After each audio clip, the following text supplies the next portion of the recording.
Computer memory किसी भी computer का एक बहुत जरूरी हिस्सा है।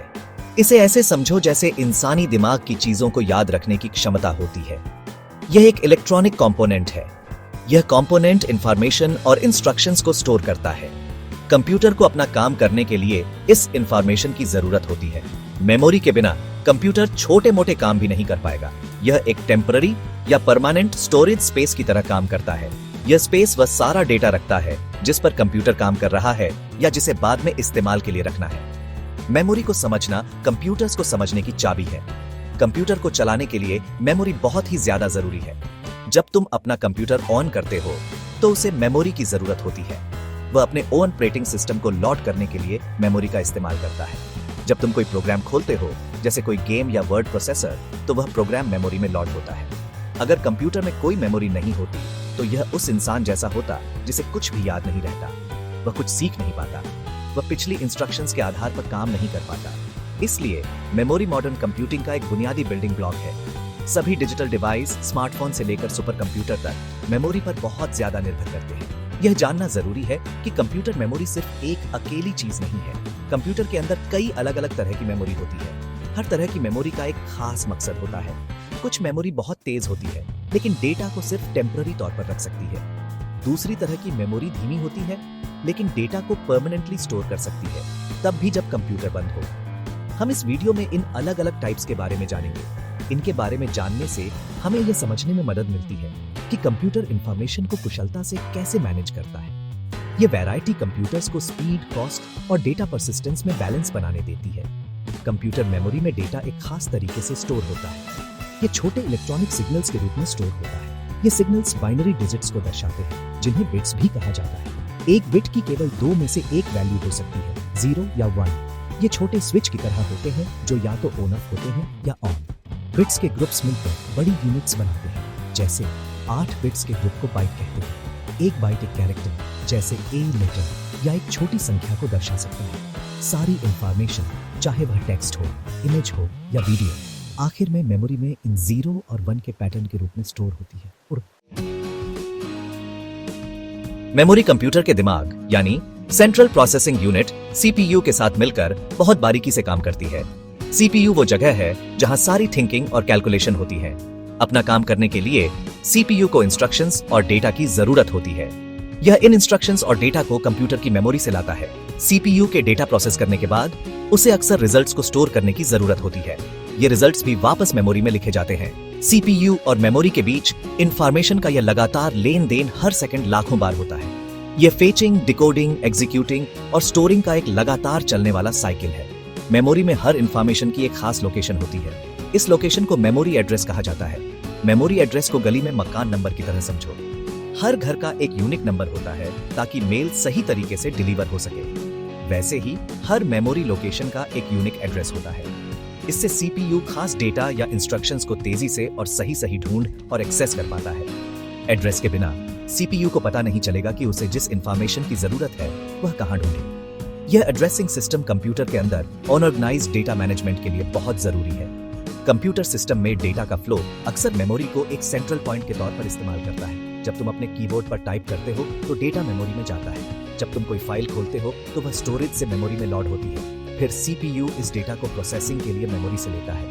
प्रोसेस होने के बाद नया डेटा वापस मेमोरी में स्टोर हो सकता है।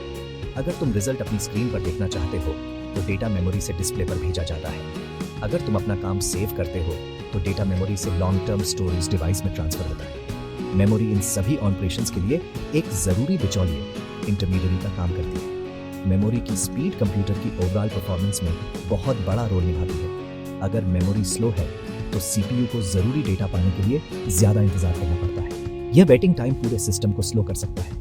भले ही तुम्हारे पास बहुत तेज सीपीयू हो, स्लो मेमोरी एक बॉटलनेक बन सकती है। इसका मतलब है कि यह उस स्पीड को लिमिट कर देती है जिस पर काम पूरे हो सकते हैं। इसलिए तेज मेमोरी सीपीयू को ज्यादा कुशलता से काम करने में मदद करती है। इससे कंप्यूटर तुम्हारे कमांड्स पर ज्यादा तेज और रिस्पॉन्सिव महसूस होता है। मेमोरी स्पीड सिस्टम डिजाइन में एक क्रिटिकल फैक्टर है। प्राइमरी मेमोरी को मेन मेमोरी भी कहा जाता है। यह एक ऐसी कंप्यूटर मेमोरी है जिसे सीपीयू सीधे और बहुत तेजी से एक्सेस कर सकता है। प्राइमरी मेमोरी को कंप्यूटर का मेन वर्कस्पेस या डेस्कटॉप समझो। यह उन सभी डेटा और प्रोग्राम्स को रखती है जिनका कंप्यूटर उस समय एक्टिवली इस्तेमाल कर रहा होता है। जब तुम कोई एप्लीकेशन चलाते हो तो वह प्राइमरी मेमोरी में लोड होती है। जब तुम किसी डॉक्यूमेंट पर काम कर रहे होते हो तो वह डॉक्यूमेंट प्राइमरी मेमोरी में रहता है। यह डायरेक्ट एक्सेस कंप्यूटर ऑपरेशंस की स्पीड के लिए बहुत जरूरी है। यह इंफॉर्मेशन को तेजी से रिट्रीव और स्टोर करने देता है। ज्यादातर प्राइमरी मेमोरी की एक खास बात यह है कि यह वॉलेटाइल होती है। वॉलेटाइल का मतलब है कि जब कंप्यूटर की पावर बंद हो जाती है तो मेमोरी अपना कंटेंट खो देती है। तो अगर तुम किसी चीज पर काम कर रहे हो और अचानक बिजली चली जाए तो प्राइमरी मेमोरी में कोई भी अनसेव्ड काम गायब हो जाएगा। यह सेकेंडरी स्टोरेज जैसे हार्ड ड्राइव से अलग है जो नॉन वॉलेटाइल होती है। सेकेंडरी स्टोरेज तुम्हारे डेटा को बिना पावर के भी सुरक्षित रखती है। प्राइमरी मेमोरी की वॉलेटिलिटी की वजह से ही अपने काम को बार बार सेकेंडरी स्टोरेज डिवाइस में सेव करना इतना जरूरी है। प्राइमरी मेमोरी हाई स्पीड देती है लेकिन आमतौर पर इसकी कीमत ज्यादा होती है। सेकेंडरी स्टोरेज डिवाइसेस की तुलना में प्राइमरी मेमोरी डेटा को बहुत तेजी से रीड और राइट कर सकती है। यह स्पीड सीपीयू को बिजी और प्रोडक्टिव रखने के लिए जरूरी है। हालांकि प्राइमरी मेमोरी बनाने के लिए इस्तेमाल होने वाली टेक्नोलॉजी स्टोरेज की प्रति यूनिट जैसे प्रति गीगाबाइट ज्यादा महंगी होती है। इसीलिए कंप्यूटर्स में आमतौर पर उनके सेकेंडरी स्टोरेज की बहुत बड़ी कैपेसिटी की तुलना में प्राइमरी मेमोरी कम मात्रा में होती है। कंप्यूटर के मेमोरी सिस्टम को डिजाइन करते समय स्पीड, कॉस्ट और कैपेसिटी के बीच एक ट्रेड ऑफ होता है। प्राइमरी मेमोरी के दो मेन टाइप्स होते हैं। ये हैं रैंडम एक्सेस मेमोरी (RAM) और रीड ओनली मेमोरी (ROM). दोनों ही कंप्यूटर के काम करने के लिए बहुत जरूरी है, लेकिन उनके मकसद बहुत अलग-अलग होते हैं। ROM वह मेन वर्कस्पेस है जहां एक्टिव प्रोग्राम्स और डेटा स्टोर होते हैं। इसे रीड भी किया जा सकता है और इस पर राइट भी किया जा सकता है। दूसरी ओर ROM में परमानेंट इंस्ट्रक्शंस होते हैं जिन्हें कंप्यूटर ज्यादातर सिर्फ रीड करता है। हम अगले सेक्शंस में RAM और ROM को और डिटेल में देखेंगे ताकि उनके खास रोल्स और फीचर्स को समझ सकें। RAM का मतलब है random access memory. Random access शब्द का मतलब है कि RAM में किसी भी डेटा को सीधे एक्सेस किया जा सकता है। CPU को किसी खास लोकेशन तक पहुंचने के लिए दूसरे डेटा से होकर गुजरने की जरूरत नहीं होती। यह सीधे किसी भी मेमोरी एड्रेस पर जंप कर सकता है। इससे RAM में डेटा एक्सेस करना बहुत तेज हो जाता है, चाहे CPU उससे इंफॉर्मेशन रीड कर रहा हो या उसमें नई इंफॉर्मेशन राइट कर रहा हो। यह डायरेक्ट एक्सेस कैपेबिलिटी ही RAM को एक्टिव कामों के लिए स्पीड का फायदा देती है। यह ऐसा है जैसे शेल्फ से किसी भी किताब को दूसरों को देखे बिना तुरंत उठा लेना। RAM की एक खास पहचान उसकी वॉलेटिलिटी है। जैसा कि पहले बताया गया, RAM को अपना डेटा बनाए रखने के लिए लगातार इलेक्ट्रिकल पावर की जरूरत होती है। अगर कंप्यूटर बंद हो जाता है या बिजली चली जाती है तो RAM में स्टोर सब कुछ मिट जाता है। इसीलिए RAM को टेम्पररी स्टोरेज माना जाता है। यह उस डेटा को रखने के लिए परफेक्ट है जिस पर कंप्यूटर फिलहाल काम कर रहा है। लेकिन लॉन्ग टर्म स्टोरेज के लिए इस डेटा को पावर हटाने से पहले हार्ड ड्राइव या SSD जैसे नॉन वॉलेटाइल डिवाइस में सेव करना होगा। इस खासियत की वजह से काम को रेगुलर सेव करना जरूरी हो जाता है। कंप्यूटर सिस्टम के अंदर RAM के कई जरूरी इस्तेमाल हैं। जब तुम अपना कंप्यूटर स्टार्ट करते हो तो ऑपरेटिंग सिस्टम जैसे विंडोज, मैकओएस या लिनक्स हार्ड ड्राइव से RAM में लोड होता है। इससे ऑपरेटिंग सिस्टम कंप्यूटर के रिसोर्सेज को मैनेज कर पाता है। जब तुम कोई एप्लीकेशन खोलते हो जैसे वेब ब्राउजर या गेम, तो वह एप्लीकेशन भी RAM में लोड होती है। कोई भी डेटा जिस पर तुम एक्टिवली काम कर रहे हो, जैसे कोई डॉक्यूमेंट जिसे तुम एडिट कर रहे हो या कोई वेब पेज जिसे तुम देख रहे हो, वह भी RAM में स्टोर होता है। RAM की मात्रा इस बात पर असर डाल सकती है कि तुम एक साथ कितने प्रोग्राम्स आसानी से चला सकते हो। RAM टेक्नोलॉजी के अलग अलग टाइप होते हैं। दो सबसे आम कैटेगरी हैं डायनामिक RAM (DRM) और स्टैटिक RAM (SRM). DRAM वह टाइप है जो आमतौर पर कंप्यूटर की मेन मेमोरी के लिए इस्तेमाल होता है। इसे हर सेकंड हजारों बार बिजली से रिफ्रेश करने की जरूरत होती है, वरना यह अपना डेटा खो देगा। SRAM DRAM से तेज होती है, इसे लगातार रिफ्रेशिंग की जरूरत नहीं होती। हालांकि SRAM का बनाना DRAM से कहीं ज्यादा होता है। अपनी स्पीड की वजह से SRAM का इस्तेमाल अक्सर छोटे, बहुत तेज मेमोरी कंपोनेंट्स जैसे कैश मेमोरी के लिए किया जाता है, जिसके बारे में हम बाद में बात करेंगे। Section 5 ROM read only memory और इसके फंक्शंस। ROM का मतलब है रीड ओनली मेमोरी। जैसा कि इसके नाम से पता चलता है, ROM में स्टोर डेटा मुख्य रूप से रीड करने के लिए होता है। नॉर्मल ऑपरेशन में यूजर के लिए ROM चिप्स पर स्टोर इंफॉर्मेशन को बदलना या मिटाना मुश्किल या नामुमकिन होता है। ROM की एक खास बात यह है कि यह नॉन वॉलेटाइल होती है। इसका मतलब है कि यह कंप्यूटर की पावर बंद होने पर भी अपनी स्टोर की हुई इंफॉर्मेशन को बनाए रखती है। ये परमानेंस कंप्यूटर सिस्टम के अंदर इसके खास फंक्शंस के लिए बहुत जरूरी है। यह सुनिश्चित करता है कि जरूरी स्टार्टअप इंफॉर्मेशन हमेशा उपलब्ध रहे। आरओएम का सबसे जरूरी इस्तेमाल कंप्यूटर के फर्मवेयर को स्टोर करना है। फर्मवेयर एक तरह का सॉफ्टवेयर है जो हार्डवेयर डिवाइस में परमानेंटली प्रोग्राम किया जाता है। कंप्यूटर में इसमें अक्सर BIOS यानी बेसिक इनपुट आउटपुट सिस्टम या UEFI, जिसका मतलब है यूनिफाइड एक्सटेंसिबल फर्मवेयर इंटरफेस, शामिल होता है। ये इंस्ट्रक्शंस के सेट्स हैं जिनका इस्तेमाल कंप्यूटर पहली बार स्टार्ट होने पर करता है। इस स्टार्टअप प्रोसेस को अक्सर बूटिंग कहा जाता है। आरओएम में वह शुरुआती कोड होता है जो मेन ऑपरेटिंग सिस्टम के कंट्रोल लेने से पहले कंप्यूटर को चालू करता है।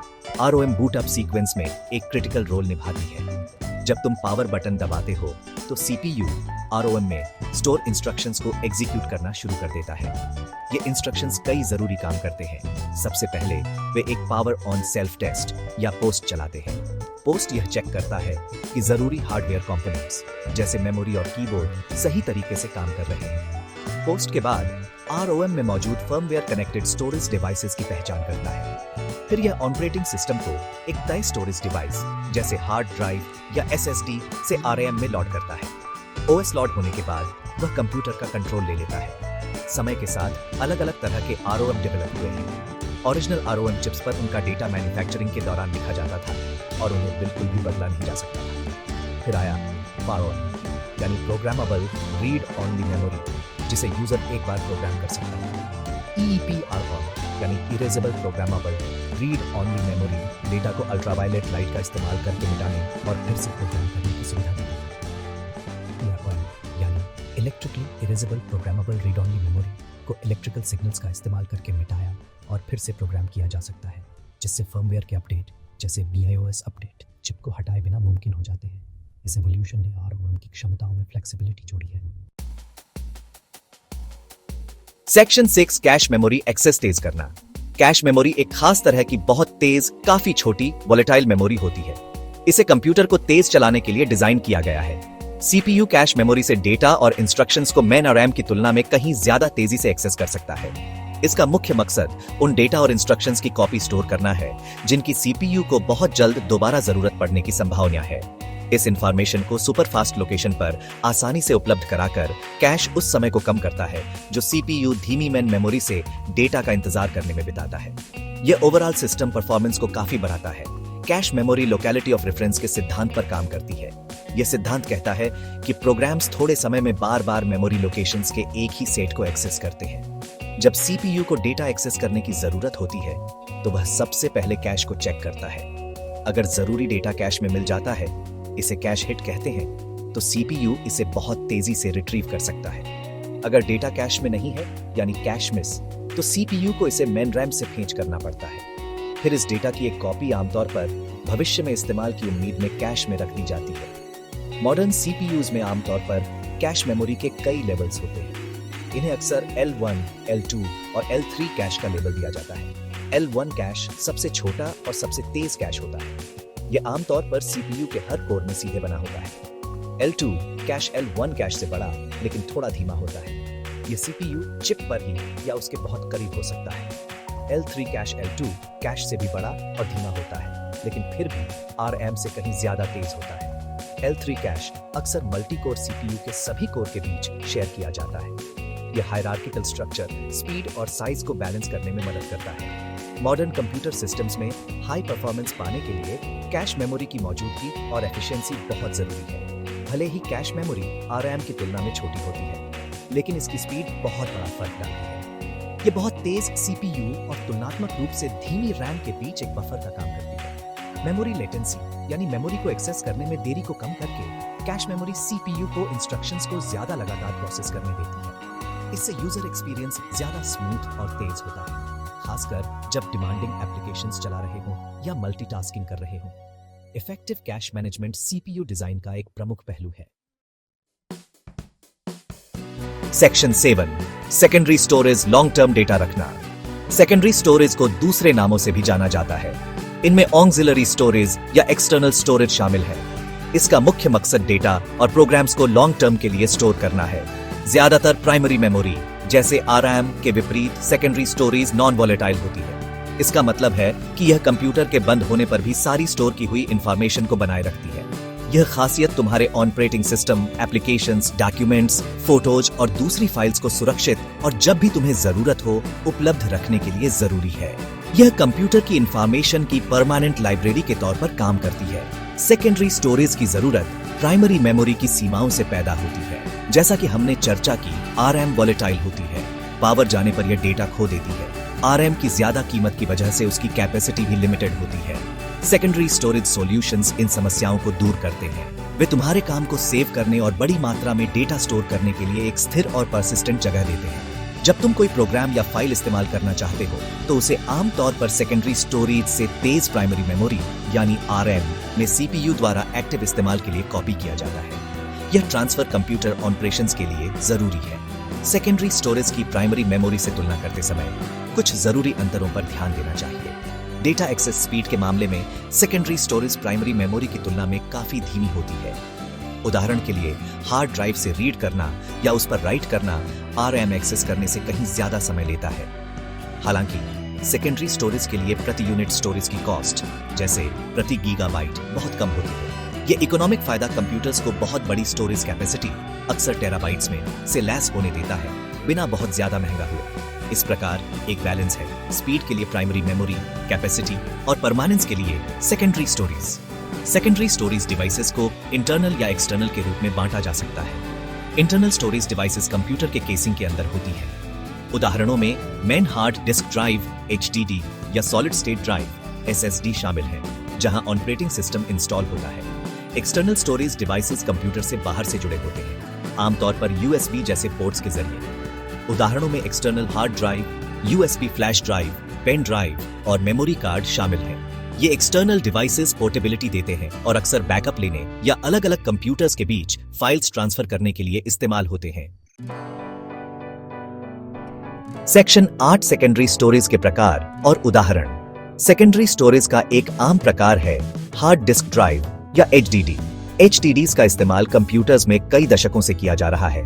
वे स्पिनिंग मैग्नेटिक प्लेटर्स पर डेटा स्टोर करते हैं। रीड राइट हेड्स इन प्लेटर्स पर घूमकर इंफॉर्मेशन को एक्सेस या रिकॉर्ड करते हैं। एचडीडीज प्रति गीगाबाइट काफी कम कीमत पर बहुत बड़ी स्टोरेज कैपेसिटी देने के लिए जाने जाते हैं। यह उन्हें बड़ी मात्रा में डेटा, जैसे बड़ी वीडियो लाइब्रेरी या आर्काइव्स, स्टोर करने के लिए एक अच्छा ऑप्शन बनाता है। वे अभी भी डेस्कटॉप कंप्यूटर्स, सर्वर्स और एक्सटर्नल बैकअप सॉल्यूशंस में बड़े पैमाने पर इस्तेमाल होते हैं, जहां कैपेसिटी एक मुख्य चिंता का विषय है। सेकेंडरी स्टोरेज का एक नया और तेजी से पॉपुलर होता टाइप है सॉलिड स्टेट ड्राइव या एसएसडी। एचडीडीज के विपरीत एसएसडीज में कोई मूविंग मैकेनिकल पार्ट्स नहीं होते हैं। इसके बजाय वे डेटा स्टोर करने के लिए फ्लैश मेमोरी चिप्स का इस्तेमाल करते हैं, जो यूएसबी ड्राइव या स्मार्टफोन मेमोरी में इस्तेमाल होने वाले चिप्स जैसे होते हैं। मूविंग पार्ट्स की यह कमी एसएसडीज को data access time, boot time और एप्लीकेशन लोडिंग के मामले में एचडीडी से कहीं ज्यादा तेज बनाती है। एसएसडीज ज्यादा ड्यूरेबल भी होते हैं, कम पावर खाते हैं और चुपचाप काम करते हैं। शुरू में ज्यादा महंगे होने के बावजूद एसएसडी की कीमतें कम हो रही हैं, जिससे वे बेहतर परफॉर्मेंस के लिए ज्यादातर नए लैपटॉप और कई मॉडर्न डेस्कटॉप पीसी में स्टैंडर्ड बन गए हैं। Optical storage devices spinning disks पर डेटा रीड और राइट करने के लिए लेजर का इस्तेमाल करते हैं। आम उदाहरणों में compact disc, CDs, digital versatile disc, DVDs और ब्लूरे डिस्क शामिल हैं। सीडीज लगभग 700 मेगाबाइट डेटा स्टोर कर सकती हैं। डीवीडीज इससे कहीं ज्यादा, आमतौर पर 4.7 गीगाबाइट सिंगल लेयर या 8.5 गीगाबाइट डुअल लेयर स्टोर कर सकती है। ब्लूरे डिस्क और भी बड़ी कैपेसिटी देती है, अक्सर 25 गीगाबाइट या 50 गीगाबाइट, जो हाई डेफिनेशन फिल्मों के लिए सही है। ऑप्टिकल ड्राइव्स का इस्तेमाल सॉफ्टवेयर बांटने, फिल्में चलाने और बैकअप बनाने के लिए किया जाता है। हालांकि तेज इंटरनेट स्पीड और बड़े, ज्यादा सुविधाजनक यूएसबी ड्राइव और क्लाउड स्टोरेज के बढ़ने से उनका इस्तेमाल कम हो गया है। सेकेंडरी स्टोरेज के दूसरे रूप पोर्टेबिलिटी और खास इस्तेमाल के लिए बहुत आम है। यूएसबी फ्लैश ड्राइव, जिन्हें पेन ड्राइव या थंब ड्राइव भी कहा जाता है, छोटे पोर्टेबल डिवाइस होते हैं जो यूएसबी पोर्ट के जरिए कनेक्ट होते हैं। वे कंप्यूटर्स के बीच फाइल्स ट्रांसफर करने के लिए बहुत सुविधाजनक होते हैं। मेमोरी कार्ड जैसे एसडी कार्ड या micro SD card, digital camera, smartphone और दूसरे पोर्टेबल इलेक्ट्रॉनिक डिवाइसेस में इस्तेमाल होते हैं। इसके अलावा क्लाउड स्टोरेज सर्विसेज को सेकेंडरी स्टोरेज का एक रूप माना जा सकता है, जहां डेटा इंटरनेट पर एक्सेस किए जाने वाले रिमोट सर्वर्स पर स्टोर होता है, जो कहीं से भी एक्सेसिबिलिटी देता है। सेक्शन 9 निष्कर्ष मेमोरी के प्रकारों की सिम्फनी। इस वीडियो में हमने कंप्यूटर मेमोरी के अलग अलग प्रकारों के बारे में जाना। हमने प्राइमरी मेमोरी के बारे में सीखा, जिसमें तेज लेकिन वॉलेटाइल आरएम और स्टार्टअप इंस्ट्रक्शंस के लिए परमानेंट आरओएम शामिल है। हमने सीपीयू एक्सेस को तेज करने में एक्सट्रीमली फास्ट कैश मेमोरी के रोल पर चर्चा की। हमने नॉन वॉलेटाइल सेकेंडरी स्टोरेज जैसे एचडीडीज, एसएसडीज और ओन ऑप्टिकल डिस्क को भी कवर किया, जो लॉन्ग टर्म डेटा रिटेंशन देते हैं। इनमें से हर तरह की मेमोरी कंप्यूटर सिस्टम के ओवरऑल कामकाज में एक अलग और बहुत जरूरी भूमिका निभाती है। वे सभी कंप्यूटिंग की पेचीदा मशीनरी में जरूरी पुर्जे, कॉग्स हैं। ये अलग अलग मेमोरी टाइप्स अकेले काम नहीं करते, बल्कि वे मिलकर वह बनाते हैं जिसे मेमोरी हायरार्की के रूप में जाना जाता है। यह हायरार्की लेवल्स में बनी होती है, आमतौर पर सबसे तेज, सबसे छोटी और सबसे महंगी मेमोरी, जैसे कैश सबसे ऊपर सीपीयू के सबसे करीब होती है। उसके नीचे बड़ी, थोड़ी धीमी रैम आती है। सबसे नीचे सबसे बड़ी, सबसे धीमी लेकिन सबसे ज्यादा कॉस्ट इफेक्टिव सेकेंडरी स्टोरेज होती है। यह लेयर्ड अप्रोच एक उचित कीमत पर सबसे अच्छी परफॉर्मेंस देने के लिए डिजाइन की गई है। डेटा जरूरत के हिसाब से इन लेवल्स के बीच घूमता है, जिससे इंफॉर्मेशन का एक कुशल फ्लो बनता है। कंप्यूटर मेमोरी की बेसिक बातें समझना बहुत फायदेमंद है। कंप्यूटर इस्तेमाल करने वाले किसी भी व्यक्ति के लिए यह नया सिस्टम खरीदते समय या मौजूदा सिस्टम को अपग्रेड करते समय सोच समझकर फैसला लेने में मदद करता है। उदाहरण के लिए, आरएम कैपेसिटी के बारे में जानने से तुम्हें ऐसा कंप्यूटर चुनने में मदद मिल सकती है जो तुम्हारी मल्टीटास्किंग जरूरतों को संभाल सके। एचडीडी और एसएसडी के बीच का अंतर समझने से तुम्हें स्टोरेज स्पीड बनाम कैपेसिटी के लिए अपनी पसंद तय करने में मदद मिल सकती है। इसके अलावा यह ज्ञान इस बात की जानकारी देता है कि सॉफ्टवेयर हार्डवेयर के साथ कैसे इंटरेक्ट करता है और फाइल सेव करने जैसी आदतें डेटा सेफ्टी के लिए इतनी जरूरी क्यों हैं। आखिर में यह पहचानना जरूरी है कि कंप्यूटर मेमोरी टेक्नोलॉजी लगातार इनोवेशन का क्षेत्र है। रिसर्चर्स और इंजीनियर्स हमेशा ऐसी मेमोरी डेवलप करने पर काम कर रहे हैं जो तेज हो, ज्यादा डेटा रख सके, कम पावर खाए और ज्यादा ड्यूरेबल हो। हमने सालों में महत्वपूर्ण तरक्की देखी है, मैग्नेटिक कोर मेमोरी से लेकर आज की एडवांस्ड डीआरएम, फ्लैश मेमोरी और नई उभरती टेक्नोलॉजीज तक। मेमोरी में यह लगातार सुधार कंप्यूटर्स, स्मार्टफोन्स और हमारे मॉडर्न दुनिया को आकार देने वाले सभी डिजिटल डिवाइसेस की लगातार बढ़ती पावर और क्षमताओं के पीछे एक प्रमुख वजह है।